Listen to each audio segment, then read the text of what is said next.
I'm Sam Strebel. I'm an orthopedic surgeon. I'm working for Prosser Memorial Health.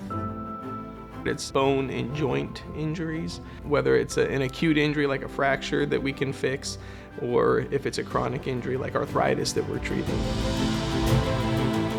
Prosser is the first place where you can get a total knee done with a Mako in this area.